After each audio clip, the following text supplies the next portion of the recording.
त्यागभूमि तार 23 वर्ष पदार्पण कर 2003 मसीह त्यागभूमि महोत्सव आरंभ हो विशेषकर त्यागभूमि महोत्सव सभापति अजय नायक महोदय को हृदय धन्यवाद जनाऊँगी से यही निरवच्छिन्न भाव में 20 वर्ष हम जो कार्यक्रम कर 20 वर्ष भितर राज्य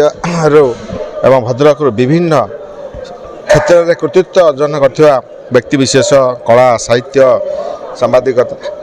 स्पोर्ट्स समस्त को से डाकी स्टेज रे संबर्धित करने सहित एवं भद्रक विभिन्न सांस्कृतिक कार्यक्रम करने सहित विभिन्न पिला को प्लाटफर्म देती जहाँ आरंभ होता 2003 मसीह आज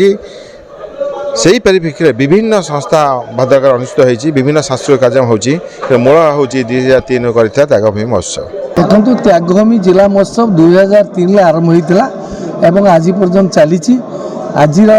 दिन एटा हूँ त्यागभूमि 2023 एवं 30 तारिख आरंभ होता महोत्सव जनवरी 7 तारिख पर्यंत चलो एवं ए भल भल वक्ता सब अच्छा बौद्धिक आलोचना हम मु आशा करुच्ची समस्ते निश्चिंत भाव में एक उपभोग करेंगे। आज तो आम सबू राजनैतिक दल नेतृत्व को डाक त्यागभूमि हूँ जाति राजनीति धर्म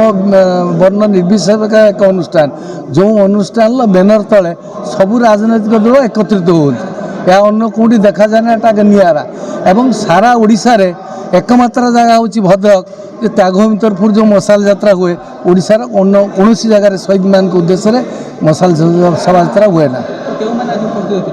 आज उपस्थित पूर्वतन सांसद अनंत सेठी वर्षियान नेता कम्युनिस्ट दलर एवं बर्तमान बार सभापति निराकार जेना भद्रकर विधायक संजीव मल्लिक एवं भद्रकर प्रथम महिला सांसद मंजुलता मंडल एवं बार एसोसिएशन संपादक दिव्य सिंह नायक।